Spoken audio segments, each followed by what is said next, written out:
నమస్తే, welcome to one India Telugu. మహారాష్ట్రలో ఠానేలో ఒక ప్రైవేటు స్కూల్లో ఒక అమానవీయ ఘటన అయితే చోటు చేసుకుంది. ఎందుకంటే స్కూల్లో ఆడపిల్లలు 5 నుంచి 10వ తరగతి చదువుతున్న పిల్లలు ఎంత సెన్సిటివ్గా ఉంటారో మనకు తెలుసు. ఎందుకంటే ఆ టైంలో వాళ్ళ మైండ్స్ మానసికంగా కానీ అలాగే శారీరకంగా కానీ చాలా మార్పులు జరుగుతూ ఉంటాయి.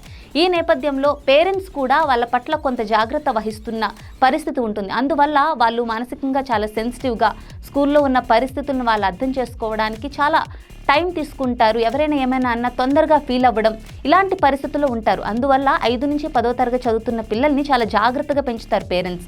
అయితే ఈ స్కూల్లో ఏం జరిగిందంటే బాత్రూంలో కొన్ని రక్తపు మరకలు కనిపించాయి.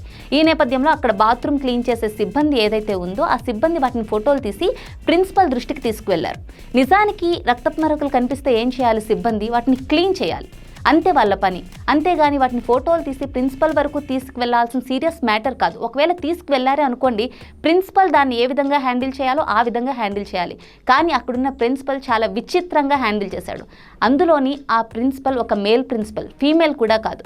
అయితే ఒక మహిళా అటెండెంట్ని పిలిపించి ఈ ఆడపిల్లలందరినీ 5వ తరగతి నుంచి 10వ తరగతి వరకు చదువుతున్న ఆడపిల్లలందరినీ అసెంబుల్ చేసి ఎవరెవరు పీరియడ్స్లో ఉన్నారు, ఎవరెవరు లేరు, 2 గ్రూపులుగా విడిపోమని చెప్పడం జరిగింది. అలా ఉన్నారు అన్న పిల్లల్ని వదిలేసి పీరియడ్స్లో లేరు అని ఎవరైతే పిల్లలు చెప్పారో వాళ్ళందరినీ కూడా ఒక మహిళా అటెండెంట్తో వాళ్ళ ప్రైవేట్ పార్ట్స్ టచ్ చేస్తూ వాళ్ళు నిజంగా పీరియడ్స్లో ఉన్నారా లేదా, వాళ్ళు అబద్ధం చెప్తున్నారా అన్న కోణంలో వాళ్ళని చెక్ చేయడం జరిగిందనమాట. నిజంగా ఇది ఎంత అంటే నీచమైన ఆలోచన మనం అర్థం చేసుకోవచ్చు. ఎందుకంటే 5 నుంచి 10వ తరగతి పిల్లలు అప్పుడప్పుడే వాళ్ళు మెచ్యూర్ అవుతారు.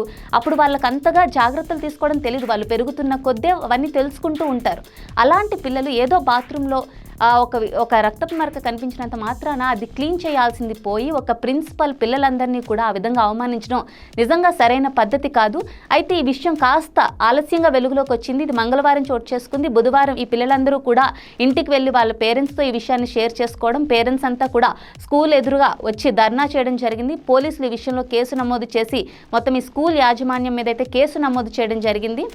అయితే ఇలాంటి ఘటనలు మళ్ళీ పునరావృతం కాకుండా అయితే ఖచ్చితంగా చూసుకోవాల్సిన బాధ్యత అటు పోలీసు వారిపై ఉంది. ఎందుకంటే పేరెంట్స్కి స్కూల్కి పంపిస్తారు ఒక భరోసాతో. అక్కడ పిల్లలు ఎటువంటి పరిస్థితులను ఫేస్ చేస్తున్నారో తెలియని పరిస్థితులు, ఒక అయోమయంలో వారు ఉండకూడదు. ఒక స్కూల్కి పంపిస్తున్నారు అంటే ఖచ్చితంగా వాళ్ళు ఒక ధైర్యంగా ఓకే వాళ్ళు స్కూల్కి వెళ్ళారు, మళ్ళీ తిరిగి వస్తారు, క్షేమంగా వస్తారన్న ఒక భరోసాతో వాళ్ళు ఉండాలి. కానీ కొంతమంది పిల్లలు చెప్తారు, కొంతమంది పిల్లలు చెప్పకుండా అది మనసులో పెట్టుకొని ఆ ఇన్సిడెంట్స్ని వాళ్ళ మనసు మీద ఎంత ప్రభావం చూపిస్తాయి వారి మానసిక పరిస్థితి మీద. ఇప్పుడు పిల్లలు ఎంత సెన్సిటివ్గా ఉంటున్నారు. సో కొంతమంది దీన్ని ఘోర అవమానంగా భావించి ఏదైనా చేసుకునే అవకాశం కూడా ఉంటుంది. సో ఇలాంటి విషయాల్లో ఖచ్చితంగా పిల్లలు పేరెంట్స్కి షేర్ చేసుకోవాలి. అలాగే పేరెంట్స్ కూడా పిల్లలు ఇంటికి వచ్చాక ఏం జరిగింది అనేది ఖచ్చితంగా అడిగి తెలుసుకోవాలి. ఎందుకంటే ఇటువంటి స్కూల్స్ ఈ రోజుల్లో కూడా ఉన్నాయి అంటే నిజంగా నమ్మబుద్ధి కావట్లేదు. మరి ఇలాంటి స్కూల్స్ ఉన్నప్పుడు ఖచ్చితంగా పేరెంట్స్ కూడా తమ పిల్లల విషయంలో ప్రత్యేక శ్రద్ధ తీసుకోవాల్సి ఉంటుంది. అలాగే ఎవరెవరి మీద అయితే కేసు నమోదైందో వీళ్ళందరి మీద ఖచ్చితంగా పోలీసులు తగిన చర్యలు తీసుకోవాల్సిన అవసరం అయితే ఎంతైనా ఉంది. మీకేమనిపిస్తుందో కామెంట్స్ ద్వారా మాకు తెలియజేయండి.